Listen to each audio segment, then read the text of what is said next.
Hello everyone, Ashutosh Padhiya this side. और आज की इस वीडियो के अंदर बिल्कुल थंबनेल बिल्कुल सटीक सही पड़ा है आपने। नेटवर्क मार्केटिंग कभी मत करना, कभी भी मत करना।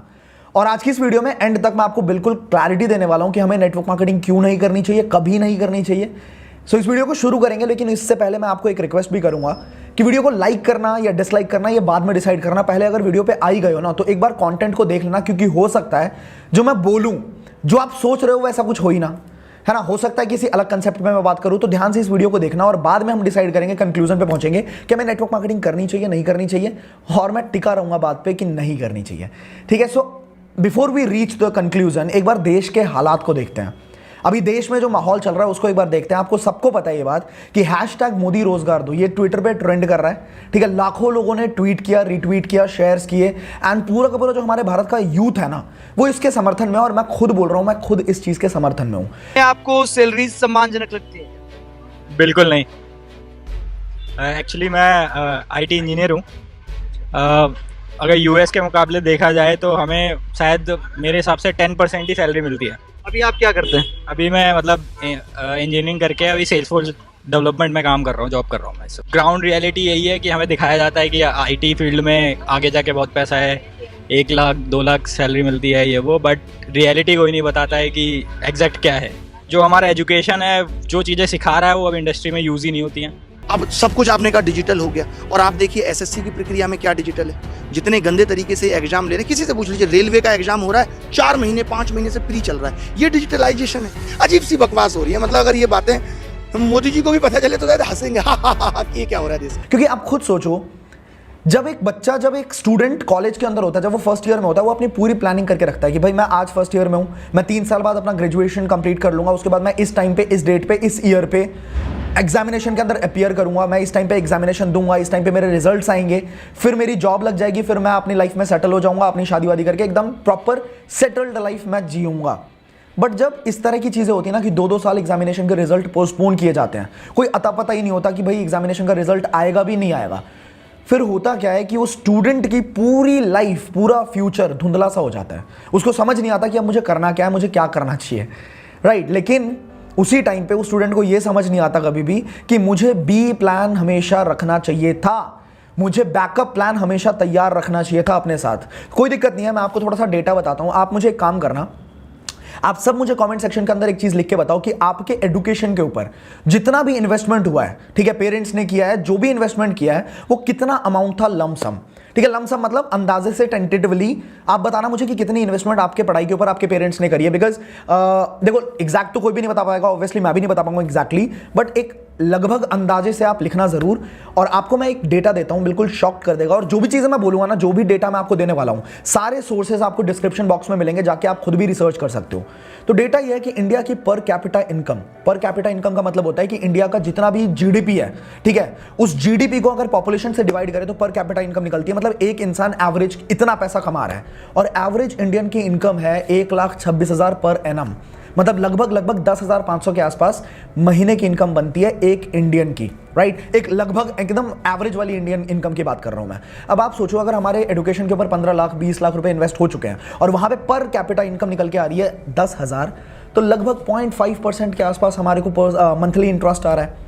ये बात छोड़ते हैं, ये बात हटाते हैं, साइड करते हैं। आपको जान के हैरानी होगी, 2018 में इकोनॉमिक टाइम्स की रिपोर्ट है ये, 2018 में थोड़े से पियोन के जॉब के लिए, लगभग 62 पियोन के जॉब के लिए 90,000 से ज्यादा लोगों ने अप्लाई किया था, जिसमें 50,000 से ज्यादा लोग ग्रेजुएट थे, ठीक है, 28,000 से ज्यादा लोग पोस्ट ग्रेजुएट थे, और 3700 से ज्यादा लोग पीएचडी थे, मतलब डॉक्टरेट की डिग्री उन्होंने ले रखी थी।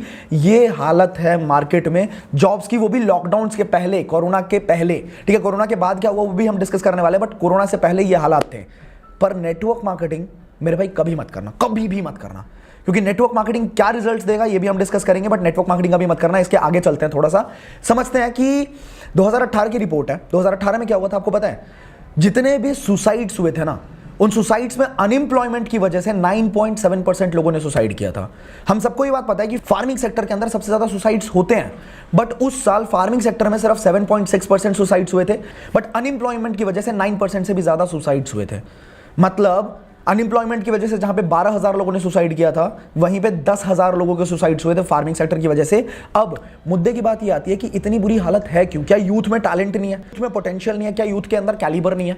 मैं बता रहा हूं, यूथ में इतना टैलेंट है ना, भारत के यूथ में इतना टैलेंट है, अगर उसको मौका मिल गया, प्लेटफॉर्म मिल गया, अपॉर्चुनिटी मिल गई, वो तगड़ा मतलब ब्लास्ट कर सकता है। इतना ज्यादा पोटेंशियल है हमारे यूथ में, बट प्लेटफॉर्म की कमी है। और जो प्लेटफॉर्म्स हैं वहां पे भाई नेटवर्क मार्केटिंग कभी मत करना, ठीक है, कभी मत करना। इसके आगे चलते मैं आपको बताता हूं कोरोना वायरस के अंदर क्या हुआ। कोरोना वायरस के लॉकडाउन के बाद इंडिया की हालत जो हुई, होटल इंडस्ट्री की अगर हम बात करें, हॉस्पिटैलिटी इंडस्ट्री की अगर बात करें, तो 38 लाख से ज्यादा लोगों ने जॉब लूज किया। होटल इंडस्ट्री आपको पता है ना, अगर किसी की जॉब लग जाती है उसको लगता है लैविश लाइफस्टाइल है भाई, 5 स्टार्स के अंदर रहना है, 7 स्टार्स के अंदर रहना है, बट वहां पे 38 लाख से ज्यादा लोगों की जॉब्स गई। ट्रैवल इंडस्ट्री की अगर हम बात करें तो 50 लाख से ज्यादा जॉब्स झटके में समझते हो, मतलब लोगों को लगता है कि अरे यार सेकंड सोर्स ऑफ इनकम की क्या जरूरत है, कुछ दूसरा देखने की क्या जरूरत है, हमारे को हमारा धंधा बढ़िया चल रहा है, हमारा खाना पानी बढ़िया चल रहा है, तो वहां पे हमें दूसरी तरफ देखने की जरूरत भी क्या है। एक झटके में लॉकडाउन आता है और उसके बाद 50 लाख से ज्यादा लोगों की जॉब्स चली जाती है। इसके बाद अगर हम बात करें ऑटोमोबाइल सेक्टर की, तो वहां पर भी 10 लाख लोगों से ज्यादा की जॉब्स गई, ठीक है। इसके बाद अगर हम देखें रिटेल सेक्टर के अंदर तो 2 लाख से ज्यादा जॉब्स गई। आईटी सेक्टर के अंदर अगर देखें तो 1.5 लाख से ज्यादा जॉब्स गई। स्टार्टअप्स के अंदर अगर देखें तो 1 लाख से ज्यादा जॉब्स गई। Banks, financial services, insurance sector, इन सब के अंदर 30,000 से ज्यादा जॉब्स गई।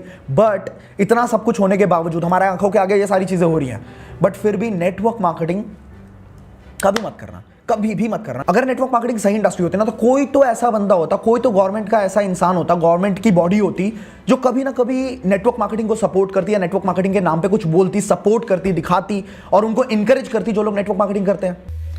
The direct selling industry contributes to India's growth and also creates jobs across the nation. It is commendable that this industry engages around 6 million people involved as either distributors or direct sellers, and I have been told that this number could grow to 20 million by 2024, by 2025. The fact that around 25% of the direct sellers are from the age group of 18 to 45 years is a testament that this industry has been given self-employment opportunity to our young generation. चलो वो भी छोड़ो, कोई international इंसान ऐसा होता, कोई international celebrity ऐसा होता जो कभी नेटवर्क मार्केटिंग की सपोर्ट में कोई बात बोलता या लोगों को इंकरेज करता? कभी देखा है आपने? ऐसा कभी हुआ है? नहीं हुआ ना। What's beautiful about network marketing is you get all the benefits of being an owner, but you don't have to be worrying about supply chain. You don't have to be worried about accounting, especially in the world we're in today. And so I think network marketing is amazing. ये बात भी छोड़ते हैं, आपने देखा होगा network marketing के अंदर लोग हमेशा इतने ज्यादा मोटिवेटेड होते हैं, इतने ज्यादा ऐसे होते हैं कि भाई हम तो एंटरप्रेन्योर्स हैं, हम तो आने वाले इंडिया का फ्यूचर है।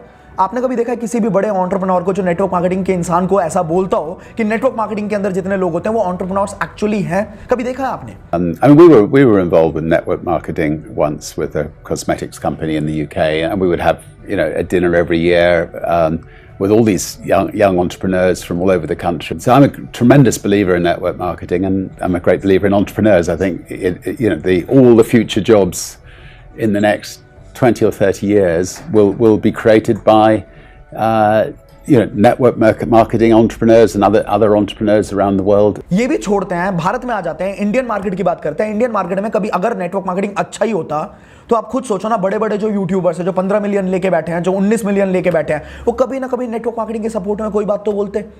कभी बोला है? कभी देखा है आपने? आज अगर आप एमएलएम में सफल नहीं भी हो, कभी भी सफल ना हो, आप पक्का विफल हो जाए तो भी एमएलएम जरूर ज्वाइन करना चाहिए। अगर आपको कभी भी सफलता नहीं मिलती, कोई बात नहीं, एमएलएम जरूर ज्वाइन करना चाहिए। हमारे देश के हर नौजवान को करना चाहिए, हमारे देश के हर बुद्धिमान व्यक्ति को करना चाहिए। और आपको बताऊंगा, मैं अपने बेटे को भी एमएलएम जरूर ज्वाइन कराऊंगा। मैं ऐसा, उसकी मर्जी है, अगर वो नहीं रहना चाहता नहीं रहेगा, लेकिन एक बार अपने प्रेम से उसको विश्वास दिला के कुछ महीनों के लिए तो जरूर ज्वाइन कराऊंगा। अगर आप विफल हो जाए ना तो भी कोई बात नहीं, उम्र की शुरुआत के समय में किसी एक अच्छी कंपनी को पकड़ के एमएलएम जरूर ज्वाइन कर लो। विफल होने में भी कोई समस्या नहीं, क्योंकि वहां पे लर्निंग आपके लिए बहुत हो जाएगी। ये इंडस्ट्री आपको अंदर से ताकतवर बना देगी, जिंदगी में कहीं भी जाओगे उसका लाभ प्राप्त करोगे। अच्छा, कोई वीडियो दिख गई क्या आपको? अरे यार ये मेरा एडिटर हमेशा गलतियां कर देता है भाई, तुमको क्या बोले, चलो छोड़ो आगे बढ़ते हैं।